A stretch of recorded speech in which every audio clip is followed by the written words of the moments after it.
And Friends of NRA, Rex Drake. Rex is right here. All righty, real quick. I was here a couple months ago, mentioned the Friends of NRA event coming up, which was supposed to have been last Saturday. We had some of our volunteers have some health issues, so we've postponed the event until October 10th, which is a Friday evening. Be held at Watterson Hall over in Red Rock, and because of the postponement, there's opportunities still for any of you all that are interested to come join us and have the possibility of taking a firearm home once appropriate checks are done. So funds raised for this are distributed in grant form primarily to youth shooting sports organizations, also law enforcement groups for training purposes. So the funds raised stay in the community as much as possible so that we can help our own folks. So we encourage you to come out, have a lot of fun. There will be a steak dinner, and tickets are $50 a piece. If you're interested, I can help you out tonight. Thank you, Mel. Thank you, Rex. And we just had elections in May.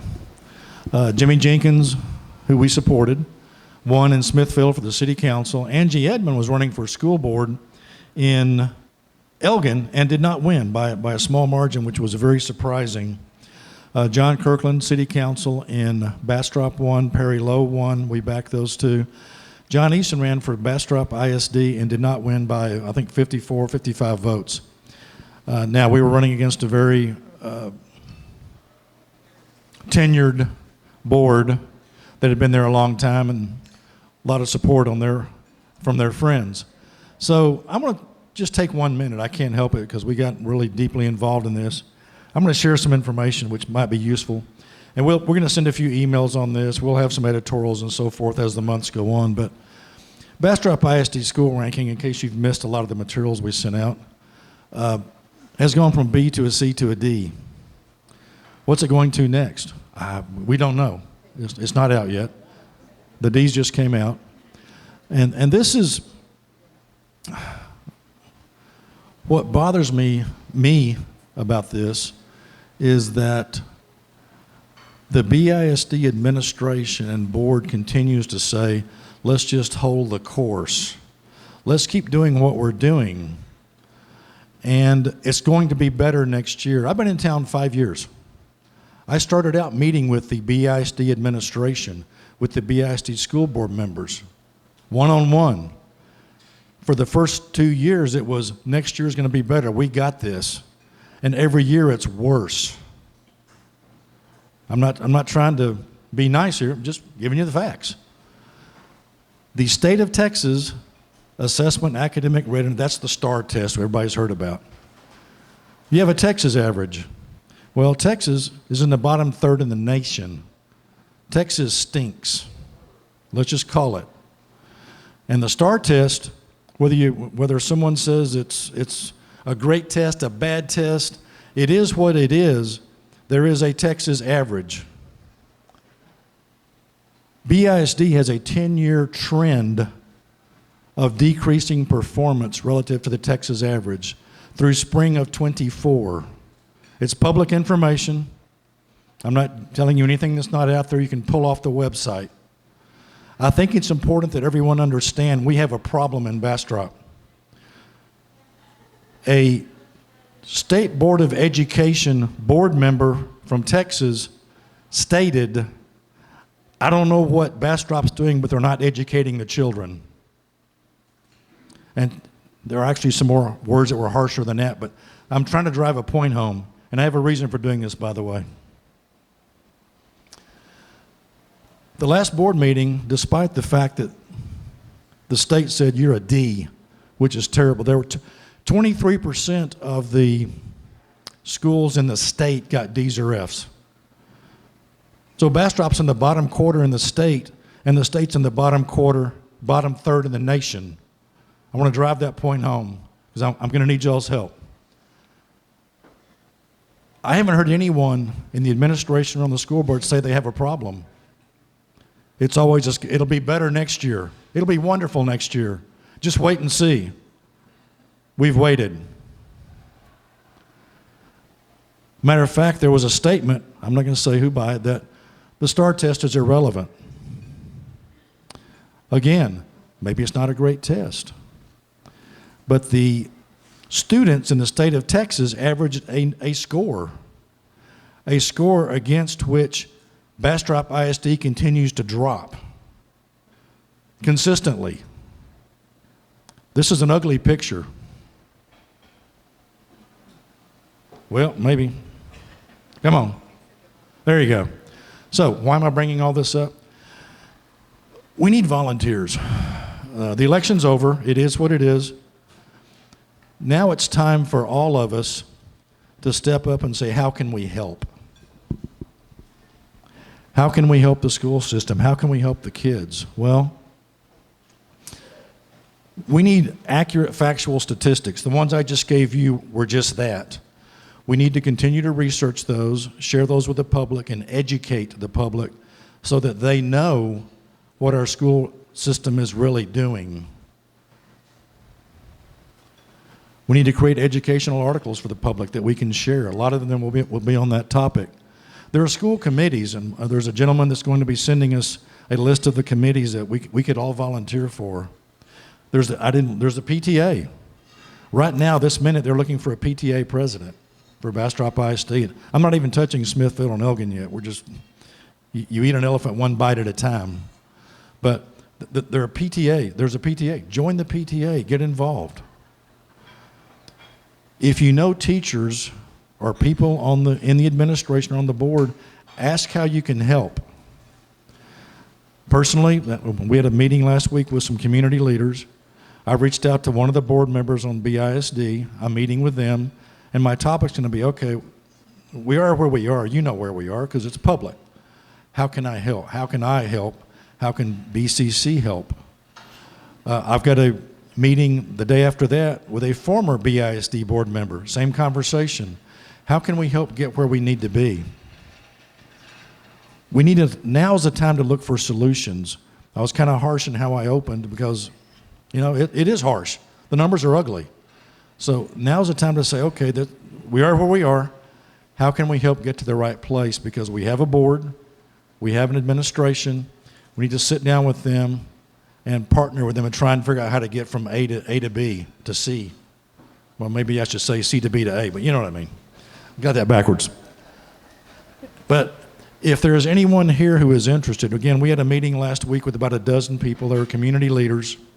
And we sat down and talked about what we can do to help get us from where we are to where we need to be. And we're way below mediocrity, but even mediocrity is not a target. To get a C rating, to me, is a joke. I mean, we need to be the best we can be, and a D is certainly not it, and neither is a C. So what can we all do to help? That's the question. If you would, after the meeting, if anyone has an interest in how they can participate or be involved in this, please let me know. I know that was way too serious. I'm sorry. And now for the main event. Tom Glass. And Tom spends all of his time living at the Capitol. He knows more about the legislation than most of the politicians do. So I will let him give you some of his background. You betcha. Oh, yes, thank you. And you're going to, okay. What do you need? Oh, I don't need that. Nope. Can you hear me now? How about that? How about that? Good? I need to talk, it needs to be turned up? Oh, we're good. Okay, good. Okay, thanks. Okay, and you're going to put up my presentation here, Dan? Okay, great. Okay. And let's see.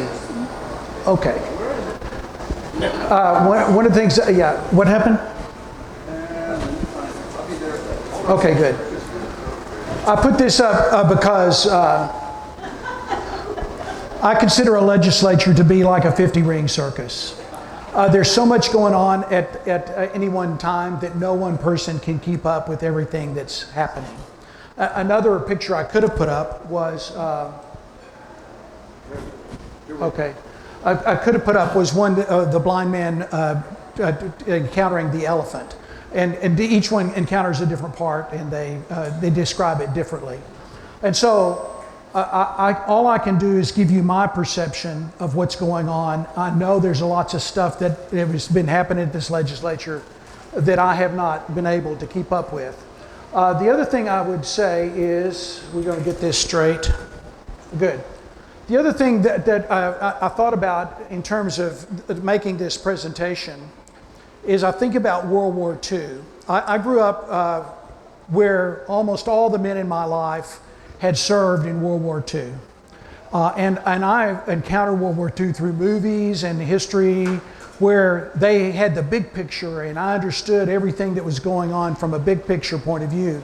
But I've often thought about the guys that actually lived through that war, not only the ones who were in combat, but the people at home who were doing things. And they as they lived through that war, they lived through it in their own area of operation. And they were down in the trenches, and they didn't know what was going on around the world, much less or even close by. A lot of times it was just they were doing the best they could. And to a certain extent, the way I feel about this legislature is there's a whole bunch of stuff going on in the war, but I've been in the trenches for the last few months. And so there's a whole bunch of stuff that from a big picture point perspective I hadn't thought through or analyzed. And getting ready for this speech tonight helped me kind of take a step back and do a little bit of kind of big picture thinking in a way that I haven't done for several months. So I wanted to give you that perspective. And I do want to start with the big picture. And I want to start off by talking about where we were at the beginning of this legislative session. And I would say what we started with was a betrayal in the Texas House, a betrayal of Republican members, including our representative, of their own fellow Republican representatives, of the party and what it was asking them to do, and of us in terms of going to seek power with the Democrats so they could form a uniparty speakership and power structure that was designed to suppress the conservatives that were there. And they tried hard this time around to do that. The other thing that we start off with was the governor was focused on his priorities, not the Republican Party of Texas priorities. And his main focus was on school choice. He had a few others like water and bail reform, that sort of thing. But he had his own priorities. The lieutenant governor came up with his own set of priorities. And of course, those had not a lot to do with the priorities of the Republican Party of Texas either. And then we went into this session having once again, a very large surplus, like $24 billion over the next biennium. The question was, what are we going to do with it? And then the other thing that when we started this session, the thing that was jarring to me is to encounter all of these things that look like roadblocks to conservatives needing to get done what they wanted to get done. And you compare it to what was happening, the glorious things that were going on in DC. And from my perspective, it just made it more jarring and more disappointing in terms of essentially the way I looked at it is that we had an anti-MAGA victory at the beginning of the session in the Texas legislature, and we had a MAGA victory going on DC, and the contrast was stunning to me. And so the questions I was asking myself at the beginning of the session is, can conservative progress be made, especially in the House? What would the Democrats, or what are they going to get in return for this deal that's been done with them?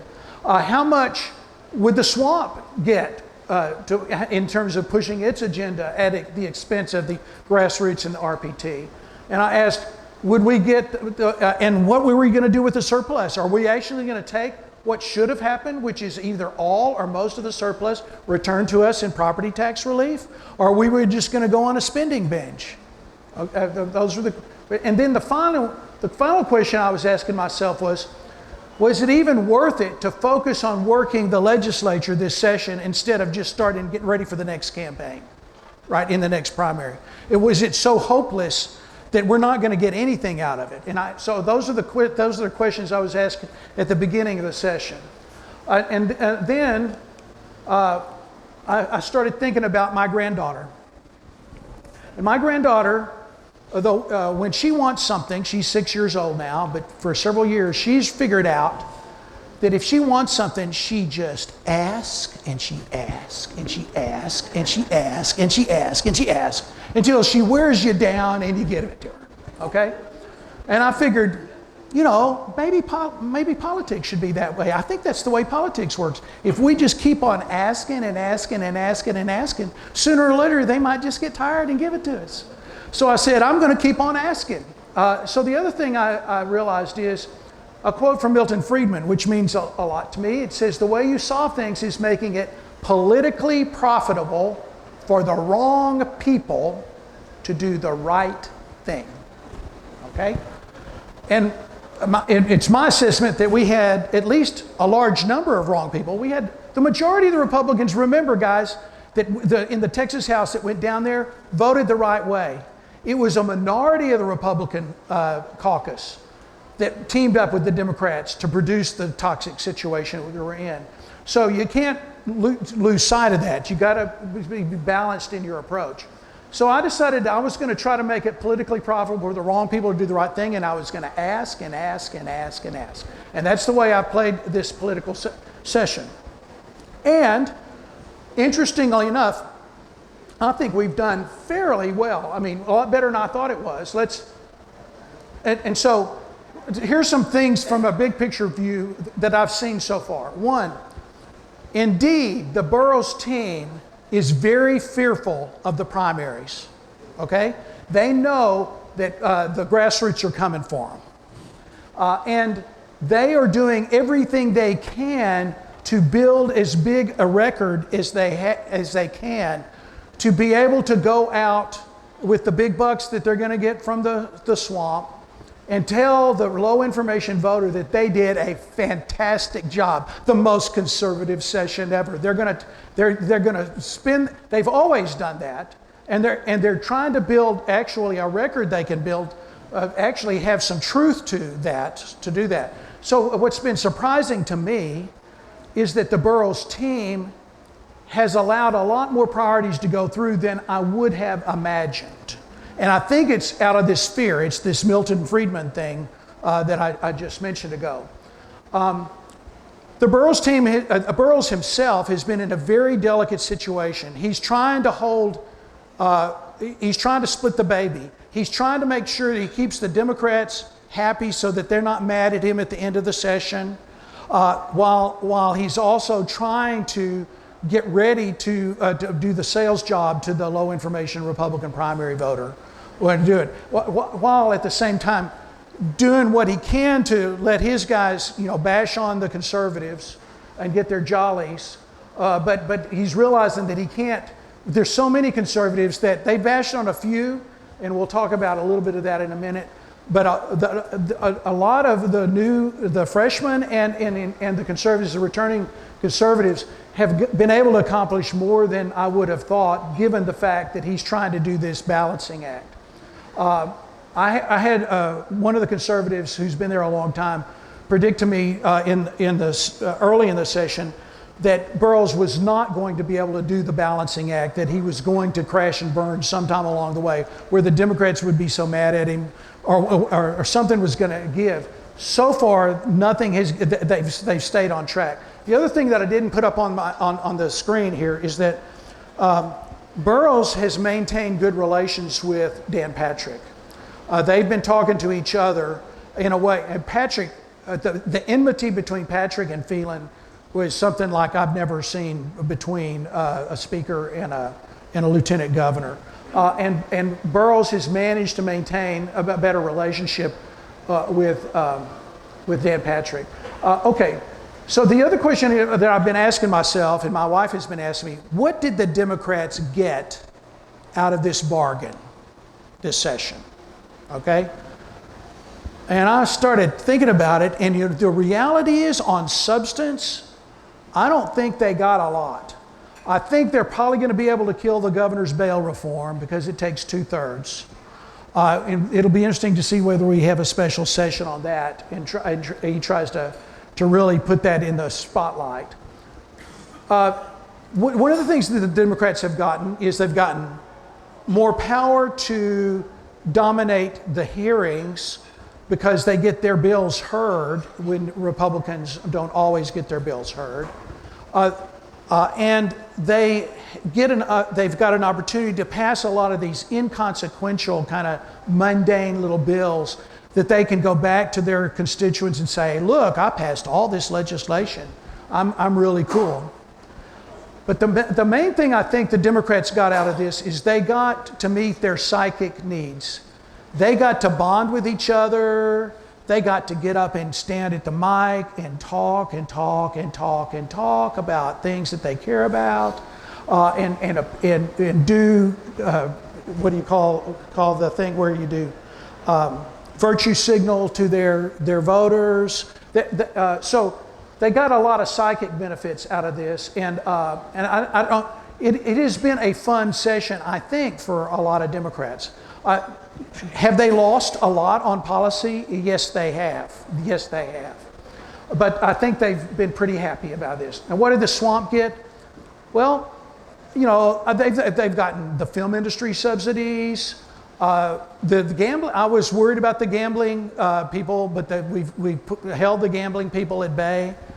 You know, there's so many different special interests in the swamp. I would say that one of the big things one of the major special interests got was the schools got a whole bunch of that surplus in terms of, you know, when they did the deal to get school choice, they got a whole bunch of extra money to try to buy off the schools to get them to not oppose it, or to essentially to buy off enough rural Republicans so that they could go to their school districts and say, I brought you a lot of money, and this school choice is not going to be near as bad as you think it is to the school district people. So the swamp, and of course the swamp is always playing behind the scenes in the development area. I think the developers got a lot of stuff out of this session. I don't know all the details of that, but I've seen some hints that that's happened.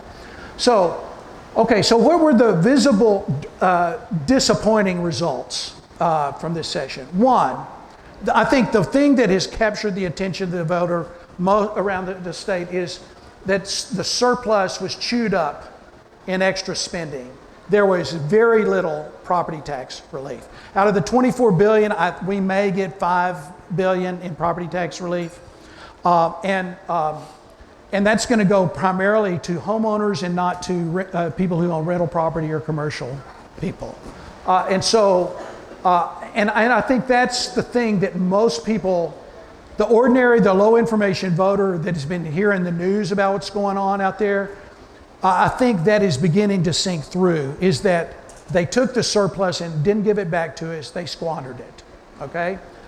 What's the next one is, because the governor put the focus on school choice, that got a lot of play. We got school choice so that the governor can do his checkbox. But I mean, what's interesting to me is how many people ended up really getting sucked into opposing the school choice stuff. Partly I would either say the institutionalized school district people, and partly from the left, and then partly from the conservatives who are afraid that this was government sticking its nose under the tent of private schools and homeschooling, and they were worried that it was going to have too many strings. And so a whole bunch of people spent a lot of energy trying to stop school choice. In the end, it turned it out. And the other thing, from block walking in this district last time around, I knew that hardly anybody thought of school choice as a major priority. I maybe had 5 or 6 people tell me that it was their top priority, and most of those were school district employees who were opposed to school choice. I only had one person volunteer that school choice was the most important thing. So I knew that most people out there didn't care. This was the governor's thing. It wasn't an ordinary voter. They could point to polls saying, if all things being equal, 70% of the Republican primary voters support it. But but we got it, and then they told us it was universal, and they said, but we've only funded it so only a few percent of us that might want it are going to actually get it. So it is for those who care about school choice, it is a start. And it was a hard-fought victory, but that's one of the visible things. And so I call it a disappointing result just because it sucked so much time and attention away from some things that the Republican Party of Texas delegates thought were more important. The other thing that I find very fascinating is part of the school, this is going to play in the race in the primaries in the Texas House this time around. The governor made a promise late in the day, and when he called all the Texas House members together, he said, because you guys have supported school choice, I'm going to be there for you during the next primary. And guys, get this, I've got a promise from Trump that he's going to back every one of you because of your school choice vote. Forget all the other votes you made. Trump is going to back you. Trump is going to back you. Now, I don't know how much of that was true. So far, we have not seen Trump come out and do what he normally does, which is put out on Truth Social that he's endorsed somebody. For the last time around, it wasn't an official Trump endorsement until it came out on Truth Social. But already, Stan has posted out on X that he's endorsed by Trump for the 2026 primary. And multiple others that are going to be in tough districts or tough primary races around the state are claiming that Trump has endorsed them. I have talked to Abraham George about this, saying this is not good. Think about this from a Trump perspective. Number one, a vast majority or a large percentage of these guys that are touting the endorsements are the anti-MAGA crowd that did the uniparty thing, right? And in fact, a whole bunch of these people that are quote unquote Trump endorsed are going to get censured by the Republican Party of Texas. How bad is that? How bad is that? Okay? So that's an interesting side on this thing. Okay, the subsidies for the film industry is the one I think has caught a lot of attention. I put up a poll on X asking, which would you prefer? That the surplus be spent on subsidizing the film industry or returned to you in the form of property taxes. Had 5,600 people participate in the poll. 97.9% wanted tax relief, not subsidies to the film industry. Now, the numbers were pretty high, and I thought that was pretty cool. And you say, well, Tom, that's not scientific. Well, it may not be scientific, but probably because the way social media, even on X, is done, is you live in your bubble of people that agree with you. That's the way social media works, even on X nowadays. But the deal is, that is, even though the vast majority of the people in this district are not on X, that is a cross-section of the Republican primary voters and how they feel that are on X. And I think you can extrapolate that out. So that's going to be an issue. In my opinion, it's going to be an issue. Now, what was even more surprising to me about the subsidies for the film industry was not just the percentages, but the intensity and the virulence of the comments that came back. It's like, don't California my Texas. Don't Hollywood my Texas. Don't Pado my Texas, et cetera, okay?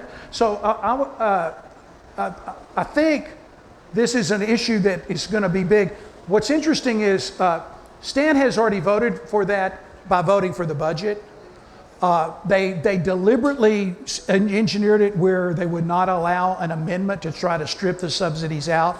Several people were trying, including Brian Harrison and Shelley Luther.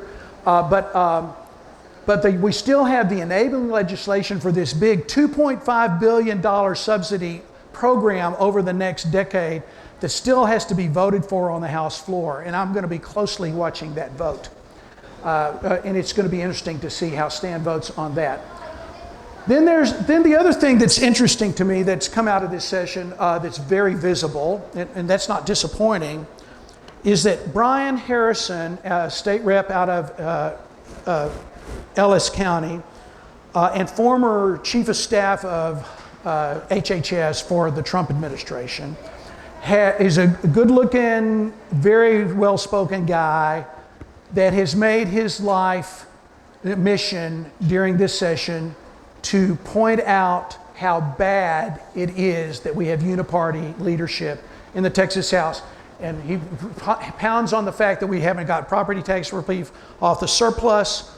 He has become the voice that has gotten the attention of people about the Texas legislature that normally don't ever pay attention to the Texas legislature. And the message he's delivering is, folks, we have a problem in the Texas House, and it's a bad one. It's an anti-MAGA uniparty problem that is gutting a whole bunch of conservative stuff and doing all sorts of bad things. And that message is penetrating, I think, to a lot of people that are going to vote in the primary. And I think that is a tremendous service to the people of Texas. It's come at the cost to Brian Harrison of the fact that he is now a pariah amongst most of the membership, even some of the conservatives, primarily because I think some of them think that he threw them under the bus a little bit. But the deal is he has really made a difference, I think, in terms of the perception of what the primaries are going to be about this coming in 2026. So I thought you'd be interested in that. I don't know if how many of you seen him. He's been on Steve Bannon. He's been on a whole bunch of talk shows. He's made the rounds. Okay, what did the grassroots get? Well, I'll talk about that in a minute with the priorities. And then I want to talk about one other thing, which is called what I call the seen versus the unseen. One of my favorite books is a book called Economics in One Lesson by Henry Hazlitt, which I think is the ultimate book on economics if you ever want to read it. And he based his ideas on a story called the broken window fallacy, which Frederick Bastiat wrote about a long time ago, where he shows the broken window fallacy shows a boy, posits a boy throwing a rock through the window of a baker. And then what happens is the baker goes and hires a window repairman to come fix his window. And if you just look at what was seen, you could draw the conclusion, hey, destruction creates jobs. The boy destroyed the window repairman gets a job. And in fact, there's a whole bunch of fallacies in economic thinking that go along that. And what Bastiat said is the proper analysis of any economic situation or anything, any kind of policy-based decision, is you have to look at what you see after the policy is implemented, but you have to build essentially a model of an alternative universe next to it where the one causal factor that you're talking about doesn't happen. So what he said was, what happens if the boy hadn't thrown the rock through the window? What would the baker have done then? And they said, the baker would have gone and bought a dress for his wife. And of course, that would have created a job for a dressmaker, not a window repairman. And in the non-destruction world, you have a window and a dress. And in the destruction world, you only have a window. You have more prosperity when you do destruction. Of course, that's common sense. Destruction is not a good thing, right? But you have to have that seen versus the unseen model to be able to do analysis.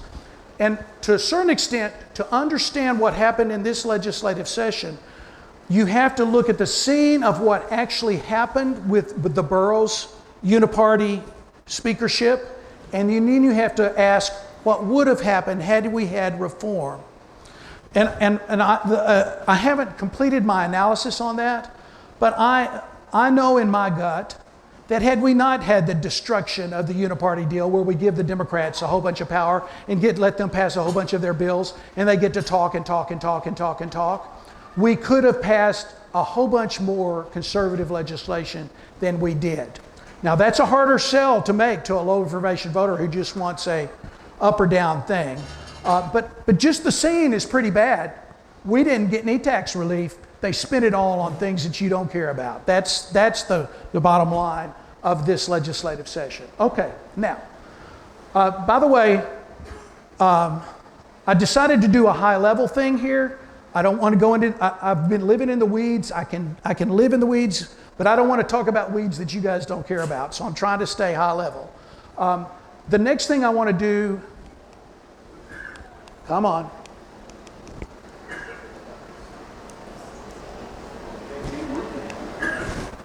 Just move it one forward for me, please, will you?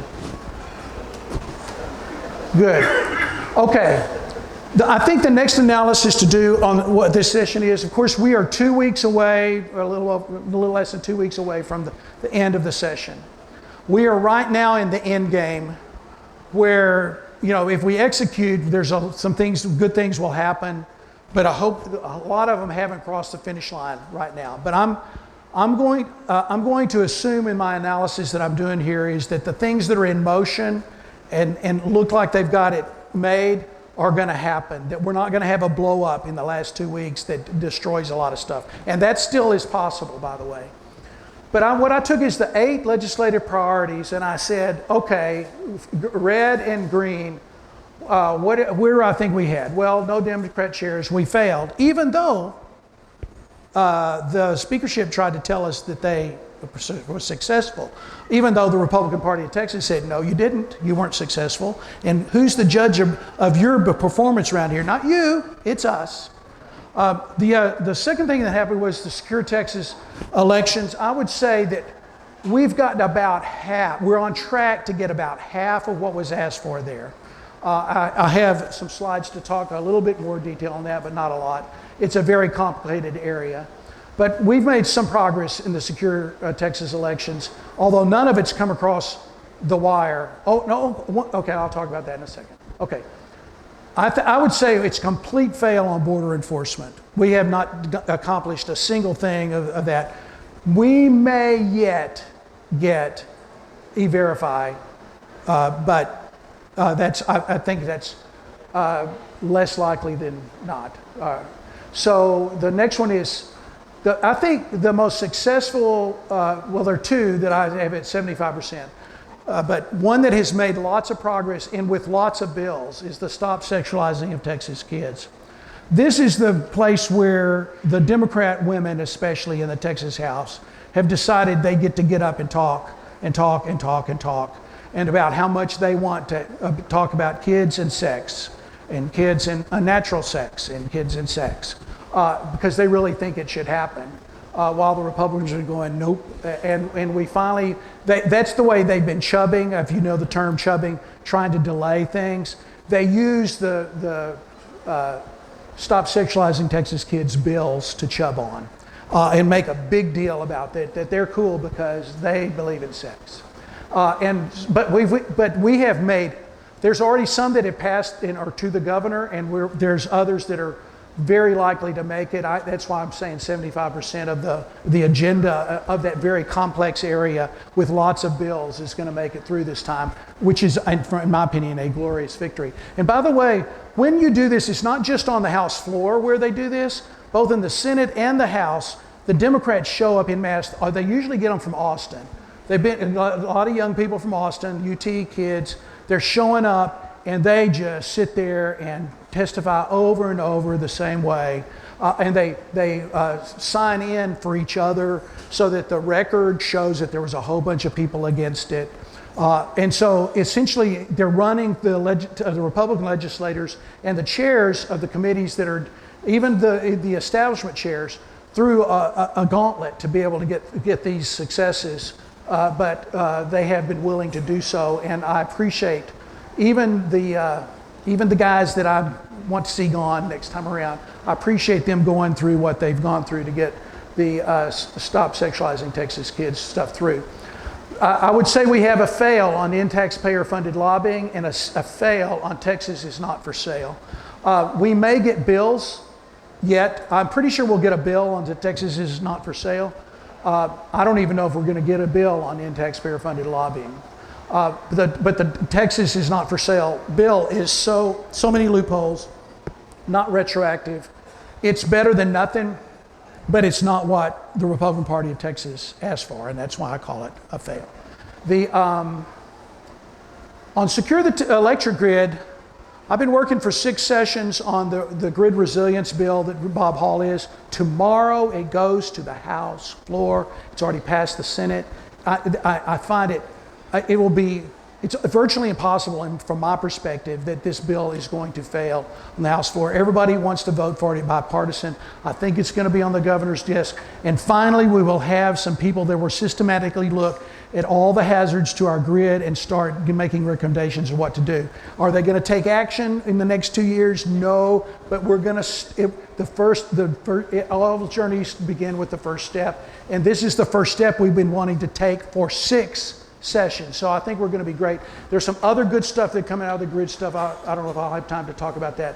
In federal overreach, which is my area. By the way, I served on 2 of the committees, of these committees. I first served on the Democrat chair subcommittee for the party, and I served on the in federal overreach as a subject matter expert on that.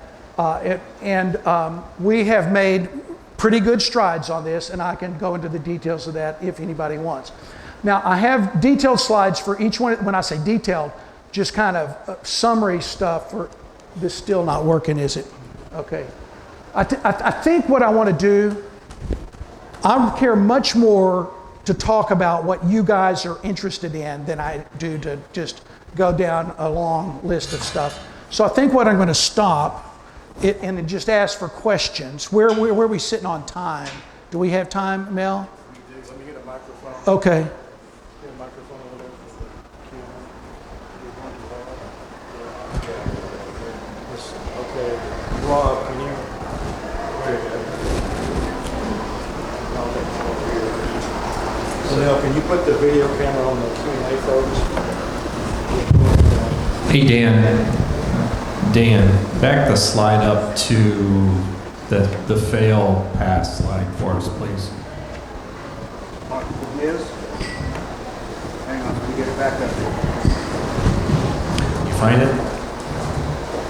And by the way, when you're just before you even ask the question, I will tell you these are my own assessments based on latest intel, right? And what may or may not happen. It'll be interesting to see what the party thinks officially when this is all over. Oh, yeah, okay. You want to go with another question while he's waiting and get this? Oh. Did any of the property tax relief pass, like over 65, the exemptions, get higher, or none of it passed? I don't think any of it's passed so far. I think there's still a chance that like the over 65 exemptions will pass, that the high homestead exemption stuff will pass. But these are constitutional amendments. They have to get 2/3 to get across. And I don't think any of it has passed so far. They passed a constitutional amendment that says we can't have capital gains in taxes, which of course we don't have. I mean, you can make the case that the property tax is an unrealized capital gains tax, but they explicitly excluded a property tax as being prohibited on that. So I don't think so, but I'm willing to bet we will get the limited amount of stuff that they're saying, the $5 billion or so, that are just coming through the senior exemption and coming through the raising the standard exemption a little bit and the homestead exemption big time. That's come out of the Senate. I think all of that stuff has, but I don't remember seeing it pass the House yet, and I presume that'll happen the next 2 weeks. Yes. On the grid, nationally, we've been looking at nuclear as being a better opportunity, especially micro-nuclear type opportunities. Yes. Is there anything related to that within the grid that you've heard, or is there Yes. anything on the horizon? In the Secure the Electric Grid, the committee on there decided to endorse a nuclear promotion bill. I don't know all the details of that bill. I don't know whether it was a subsidy or just a commission to try to streamline things. I'm not sure exactly what it is, but that looks like that's going to pass, so that nuclear is going to be more a part of the mix of the future in Texas. Yes, ma'am. You mentioned the censoring. Is Stan Gerdes going to be censored, and does that mean that he cannot run next election? Okay, well, there's, by the way, Curtis Courtney called me to tell me that he was not going to be able to make it tonight because he's sick. But I know a little bit about the party processes.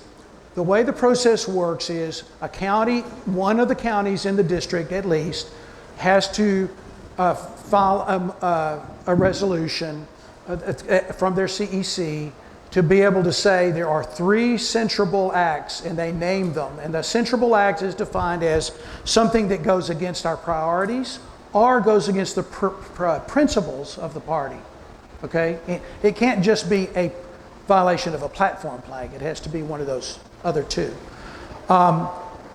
I've made the case that if you vote for a film industry subsidy of $2.5 billion, since Principle 9 of the Republican Party says we believe in free enterprise without subsidies, that might be a violation of Principle 9. Voting for that would be a violation of Principle 9 of the Republican Party. So I have talked to a few precinct chairs here tonight who said they think, in their opinion, in Bastrop County CEC, they're going to have the 3 censurable acts. We already had the 2, which I won't go into, but they think they're going to be able to get 3 censurable acts, okay?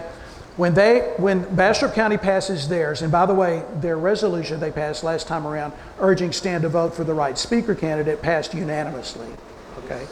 And I expect that their censure motion will have almost that, if not the same. Then they will send that to the Republican Party State Republican Executive Committee, SREC. The rules say you have to get 60% of the full body of that to sign on to that censure. And by the way, a censure can be just what the old-timey notion of censure, which is, we condemn you, we think you did wrong, okay? But it also, under the new rules, there can be sanctions associated or punishments associated with that. And the new thing that came out of the rules this last time around is one of those punishments can be to instruct the person who is supposed to put the name on the ballot at the next primary, if they submit an application for nomination, instruct them to refuse to put their application for nomination on the Republican primary ballot. Okay? Now, in this district, since it's a multi-county district, the person who does that is our state chair, Abraham George. So the resolution of SREC would go to them. In the big counties, since it's all within one, the districts are all within one county, it would be the county chair of that particular county that would be the person instructed not to put them on the ballot, okay? So what happens then? What happens, it comes up November, censured candidate submits their application for nomination to the chair, and the chair says, not happening, you've been censured, and we're not going to do it. And they immediately get they've already got lawyers lined up. By the way, one of the things they tried to do sneakily at the beginning of this session is put taxpayer money into a fund that would pay for their lawyers to do this sort of thing, okay? But Mitch Little called them out on it and stopped them from doing that. So they're going to have to use all their crony swamp money from all their campaigns to be able to hire the lawyers. But they've already hired the lawyers. I'm sure they're ready to rock and roll. And they will do what they call a kind of a lawsuit called a mandamus. And the mandamus is you have to follow, a judge orders you to follow the law. And so they'll go in and say, mandamus on you, Abraham George, for not putting Stan Gerdes on the ballot. You have to do it because state law says if you filed a regular affidavit that meets all the criteria, you have to by law. It's a ministerial function. You've got to do that. You got to do it. And what the lawyers for Abraham George will say to the court is, well, yeah, but that law is unconstitutional. We have freedom of assembly in this state. It's in the Texas Bill of Rights. It's in the U.S. Bill of Rights. And these people have violated their trust with our organization and have demonstrated that they do not share our values. And we have the freedom to disassociate these people after we've used the kind of processes we've used to do this censure. And so, Your Honor, please declare this under freedom of assembly to be an unconstitutional statute and refused to do a mandamus on Abraham George or the county chair. And then the courts will decide. Okay, we were talking here earlier that who knows, people can guess 50, maybe 50-50, I don't know who's going to be. Good lawyers on both sides have said what the courts will do with this. My opinion on this is it's the publicity that matters here. The key to getting the betrayers out of office is to get the attention of the low information Republican primary voter who does not come to things like this, is not on X, is not on Facebook, does not know what goes on in the legislature. They might hear what the president is doing every once in a while, okay? To get their attention to say, what's going on in the Texas legislature? What's going on with my legislature? I didn't even know who my guy is. Okay, that's my state rep, and he got censured. All of that sort of stuff in the publicity will help the grassroots challengers in their campaign to get the message across, whether they are actually excluded from the ballot or not. So that's the way I see the censure process playing out there. So that's a long-winded answer, but that's the way I see it. Yes.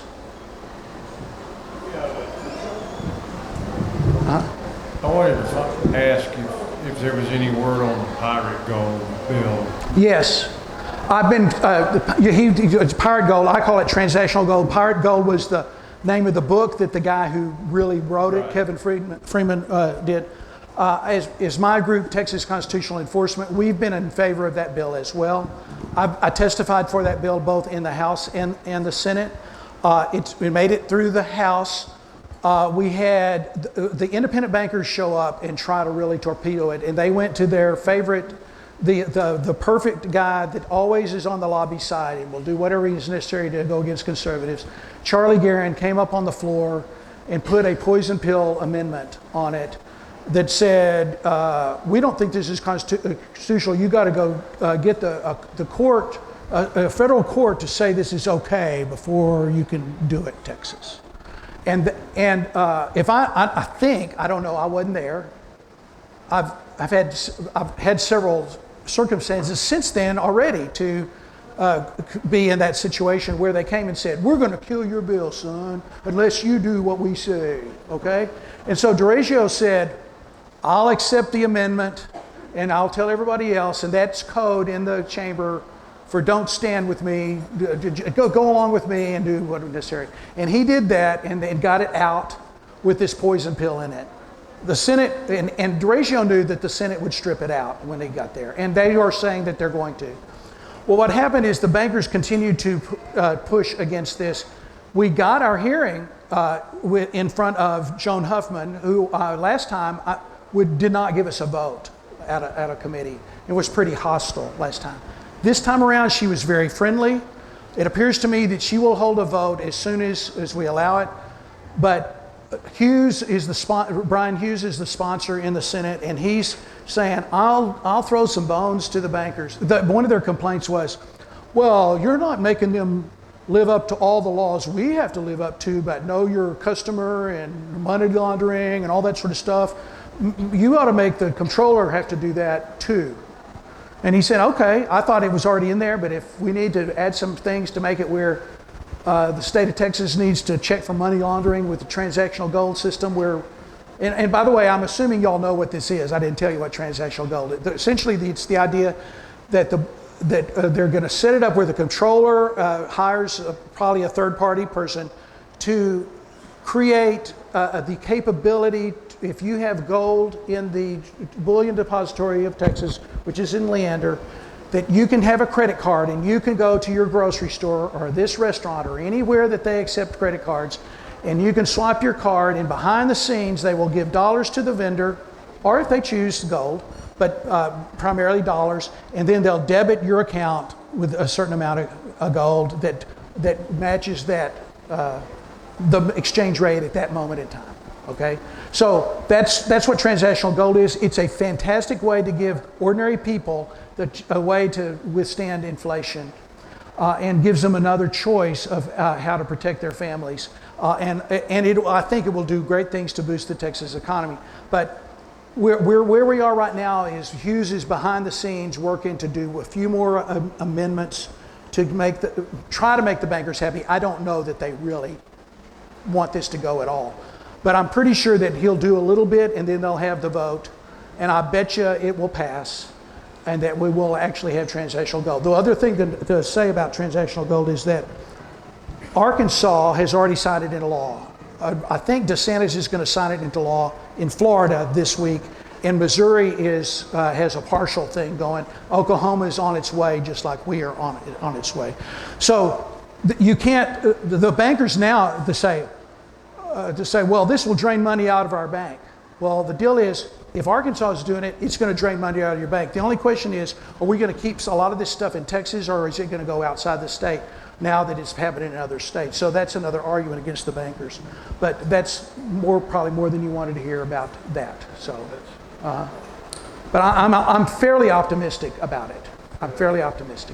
Yes. Hey, Tom, in an effort to look forward into the next session in 2 years, of the 8 that are on the board here, where do you see us looking to tackle, and where do we need to be prepared to tackle the next session?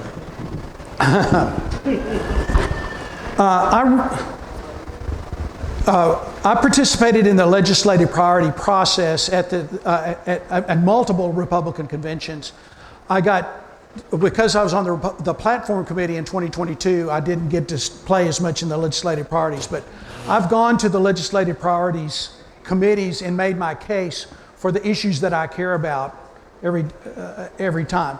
And so I think the first thing I'd say is I want to make sure that we have a robust discussion at the state, up to the state convention and at the state convention this next time, to see what the delegates and the members of the Legislative Priorities Committee think. By the way, I have played with asking Abraham George to let me chair the Legislative Priorities Committee, whether I'm a state rep nominee or not, but because I really care about that process.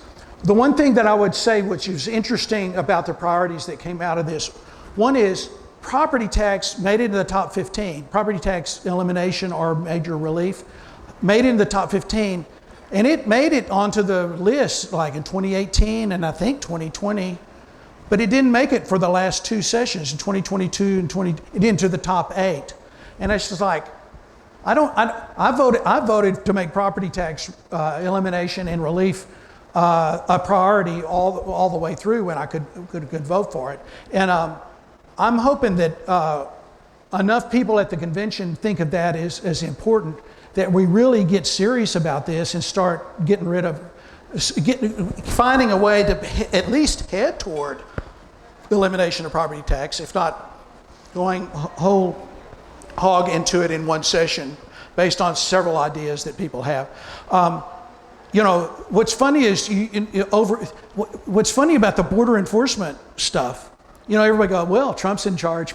We don't need to worry about border anymore, you know. And so even though we had a priority, the legislature just kind of ignored it. And quite frankly, the energy in the party itself in terms of pushing things forward on the border enforcement plan was still. So things change. And what's funny about the priorities is you're trying to gauge in the summer before, it's more like a year. Yeah, you're like 6 or 7 months before, and you have to go through a major election before those priorities go into deal. And that's a hard thing to gauge. But that was a long-winded question, but I think what was interesting about what happened this time around, the thing that when the party started, the 2 big things that started were guns and abortion. And yet neither one of those made it to the top 8 this time around. I think it's because we've made enough progress on both of those issues that the delegates thought, well, there's other things that are more important now. And we are evolving over time.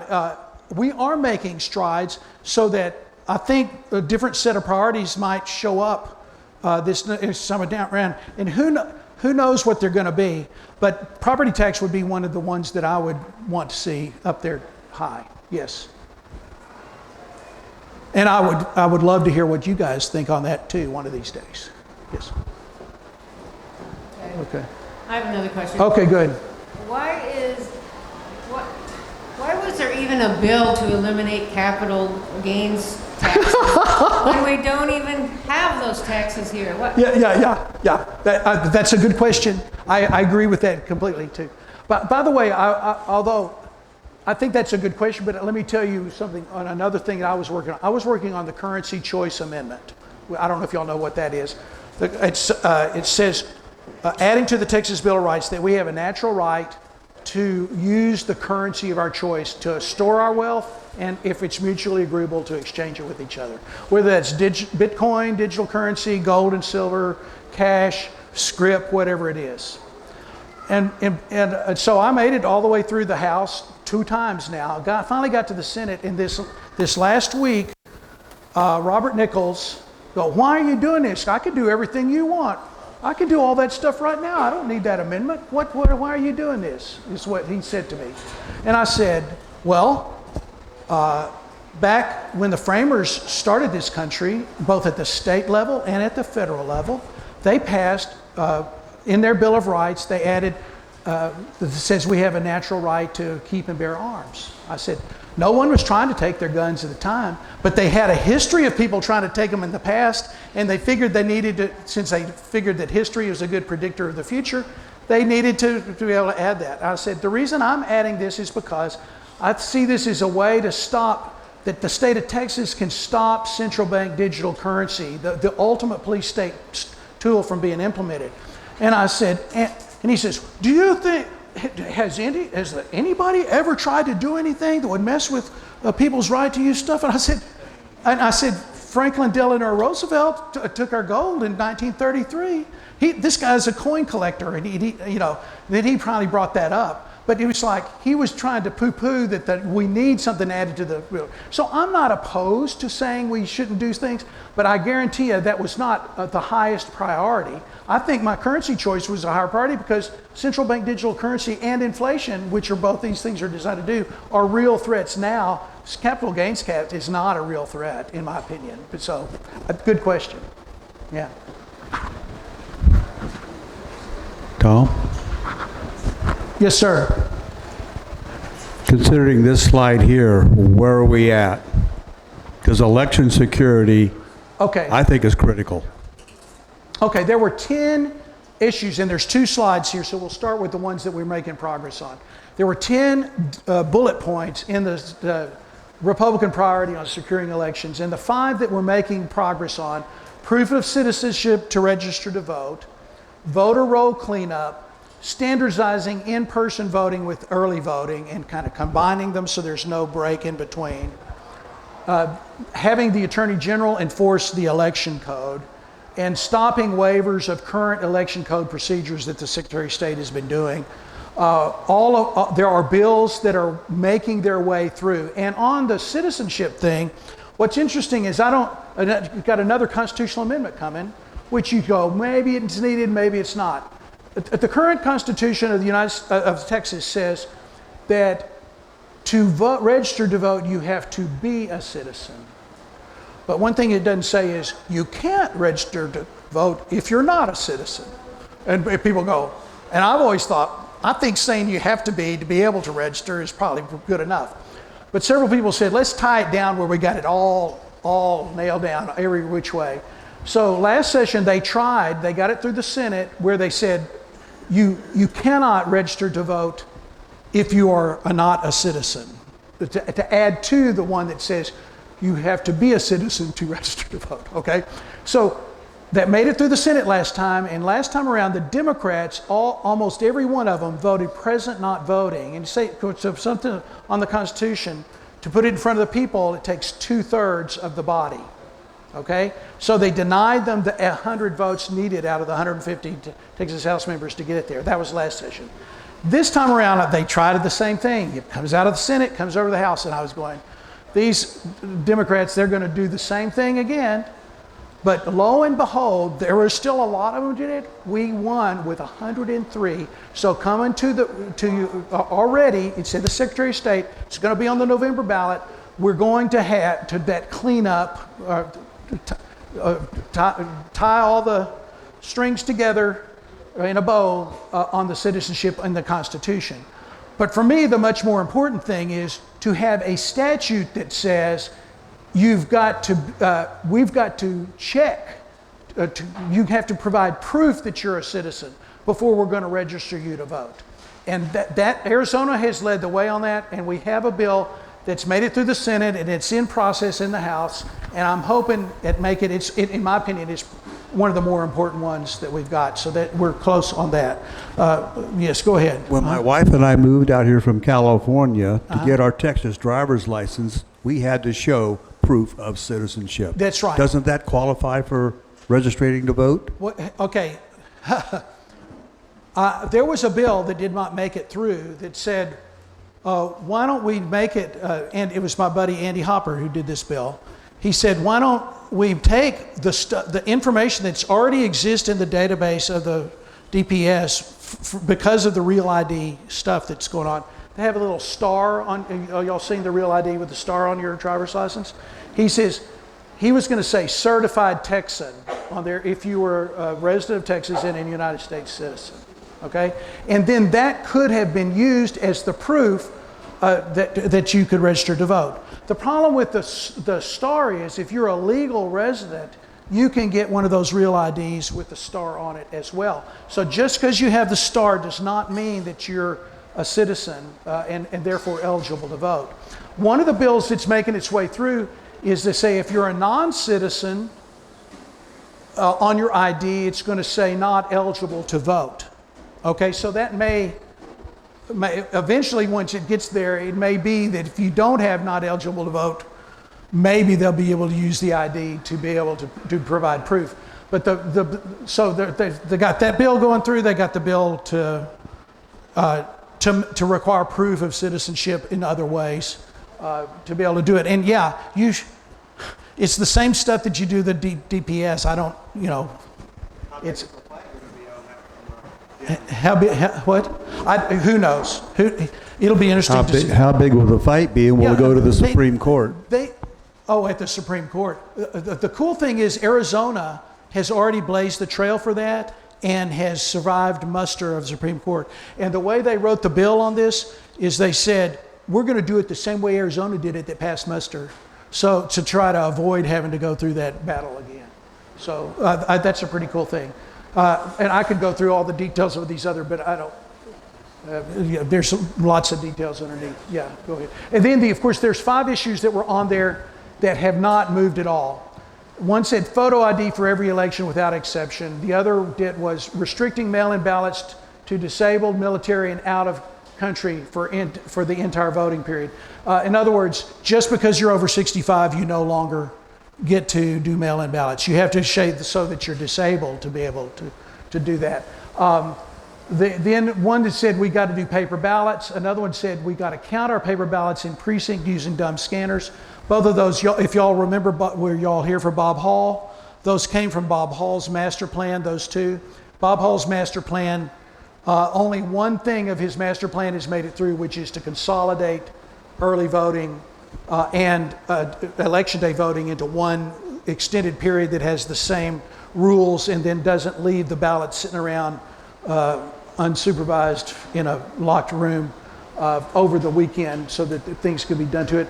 The other thing they put on there is closed primaries, which is not going to pass. If we're going to close primaries in Texas this time around, it's going to have to be done by rule and by lawsuit with the Republican Party. So those are the things on elections. Yeah. Okay, good. Tom, thank you so much. We really appreciate you coming and giving your time. Yeah, I'll say one other thing. If you're not on my email list and get my long-winded emails with all these details, with numbers and everything, if you would like to be on that email list and get future emails, I have my clipboard in the back, and I would love to get your email. All right, good. All right, thanks. Thank you. You bet. And you finished with that? I didn't mention this, but Linnell Beckles over here does all of our videography and combines this. If you go out to YouTube, you can see the last 6 meetings, maybe, something like that. He blends all these cameras together and makes it look good. So you can catch our meetings and see what was said if you ever have any thoughts about it. And that's why all these cameras are sitting around here. And I wore a coat tonight because Tom wore a coat, and just in case y'all are wondering, I didn't want to look bad. And thank you, everyone. We really appreciate you coming, and we'll see you next time. Bye-bye.